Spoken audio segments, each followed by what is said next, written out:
Where is that seat underneath Sam Pittman? John Nabors of Locked On Arkansas is here to discuss just that. Because I got to tell you, John, last year when you and I spoke about the Razorbacks, I think you and I were both expecting, yep, we're going to get through 5, maybe 6 games with Sam Pittman, and then it'll be on to a new coach. And then all of a sudden they beat Tennessee, and it's like, well, we're not going to fire him now. So 7-6, is this too hot of a seat? Not cold enough of a seat? Goldilocks just right? Going into spring football here for Arkansas. What do you do with this guy? Yeah, it's kind of just, it's hard for any Razorback fan to be excited about the future of Arkansas football right now. And a lot of it just has to do with the very average place of where Arkansas football is. I mean, there's always excitement when there's newness. And I think that anytime you have coaches change, you have, even if the coach is not some big name or a rock star hire, there's still just always going to be a lot of intrigue because of that. Well, Sam Pittman's entering into his 6th year as the Razorback head football coach. He's coming off of a 6-6 and 4-8 and 6-6 season, respectively, in the 3 straight years. He lost pretty much all of his notable best players to the transfer portal, many of them going to other SEC schools. And it doesn't have good vibes. It just doesn't have this feeling of, oh, it's all going to be great, grand, wonderful. The team's going to be just as good, if not better, than what they were a year ago. Because not only did they lose some of their best players, but their schedule gets exponentially more difficult this next season, because not only do they have to go on the road in the SEC to LSU, to Ole Miss, to Texas, and to Tennessee, but they also welcome in a team called Notre Dame, who was in the national championship game last year.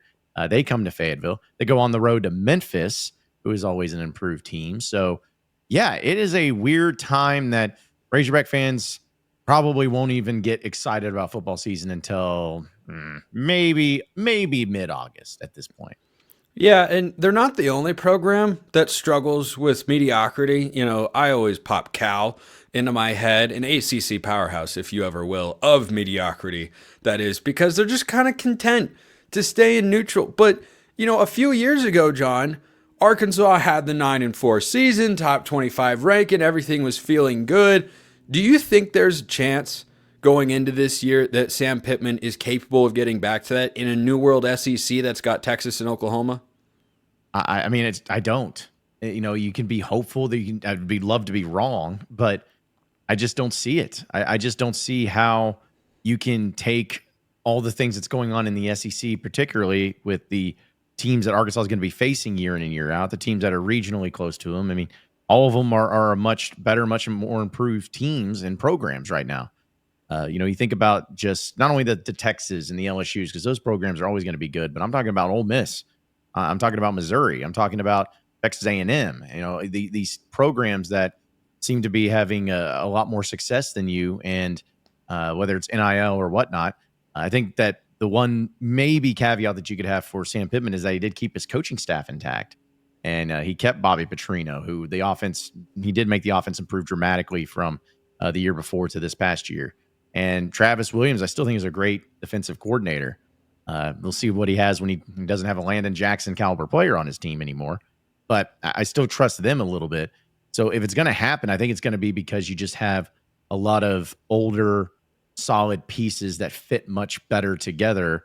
And it's not because I don't see any way, shape, or form that it ends up being because you have more talent than what you had a year ago. So it's possible, but it's just really hard for me to have any sort of argument in saying that it's going to be the case. Last year, when Arkansas said, KJ Jefferson, we'll see you later, thank you for your time, and welcomed in Taylon Green from Boise State, I'll be honest, John, I was kind of puzzled. You know, I thought, man, you're taking a guy who hasn't played a snap of SEC football and moving on from a guy who has played plenty of SEC football and won games. I really wasn't sure that was the right move, and I have to give Taylon Green his flowers because, prove me wrong, I mean, there were a lot of moments where this was an explosive, dynamic offense. I still don't know how they lost to Oklahoma State. I really, really don't.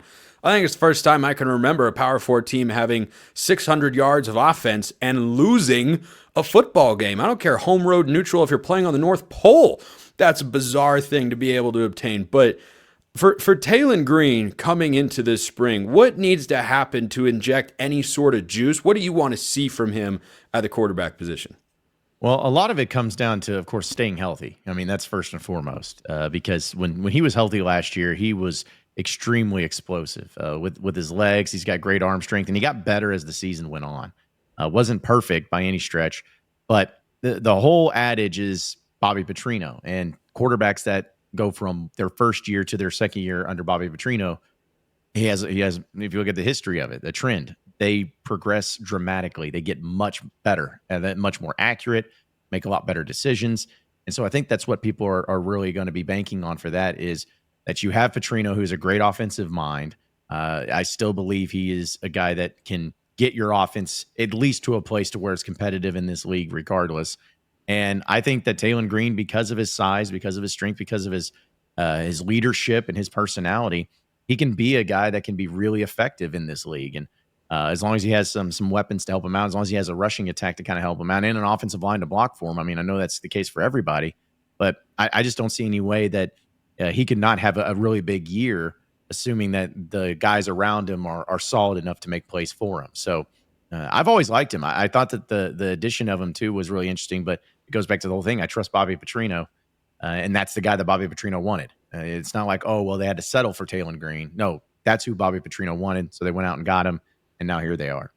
So going into this year, the win total, according to our friends at FanDuel, John, is listed at 5.5, which is right where it feels like Arkansas has been. I think that's exactly where they were last year. Maybe it was 4.5 a year ago, in that sort of range, but never cratering down to 2.5, never ascending up to 8.5.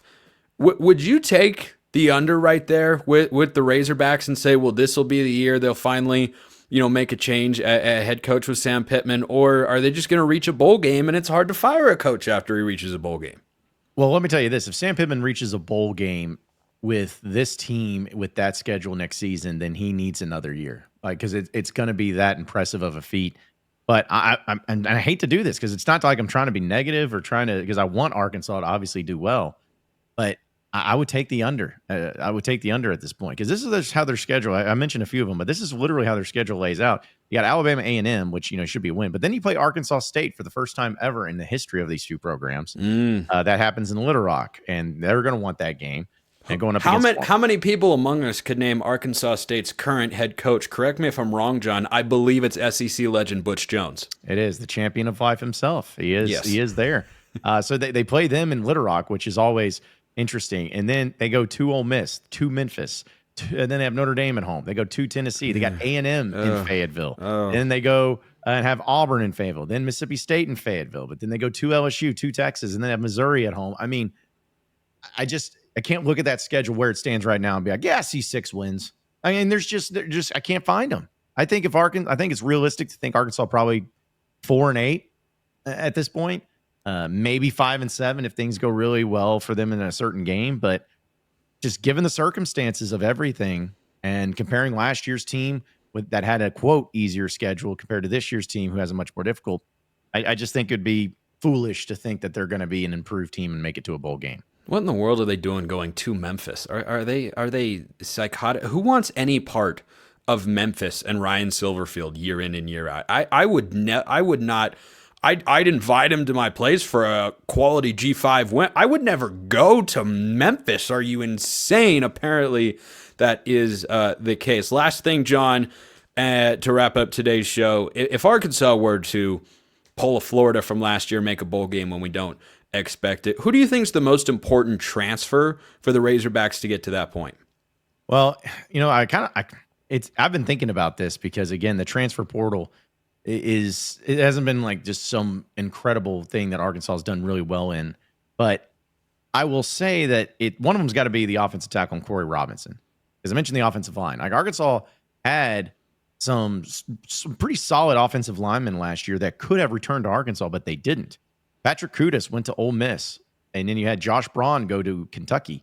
You had Addison Nichols go to SMU, and you lost a lot of those pieces that I felt like were in pretty good shape.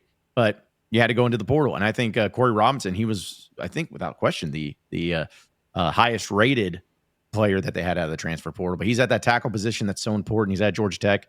So I think he is, but also Omega Blake. because people forget Andrew Armstrong for Arkansas last year was a dude. He was a stud at the wide receiver position, and it was ridiculous. He led the SEC in receiving yards, and he had 1 touchdown. I don't know if that'll ever happen again. I mean, I don't know if it's ever happened before. Yeah, I just, it was absurd how this guy, I think he had ended up with 1,100, almost 1,200 receiving yards, 1 touchdown. And it didn't come in until the third to last game of the season. Just none of it made sense. But either way, he was really, really good. So it goes back to the whole thing. You lost out on a big time player. Who's going to step in and replace him? Omega Blake, who is the transfer from Charlotte, 6'2", 180. Really, really impressive. And a guy that Bobby Petrino was really excited about because of his speed and athleticism. So I feel like those are a couple of guys that'll have to be into the mix. But, people want to say Justice Boone, and I like Justice Boone, the transfer from Florida, because you missed out on Landon Jackson. He's a defensive lineman.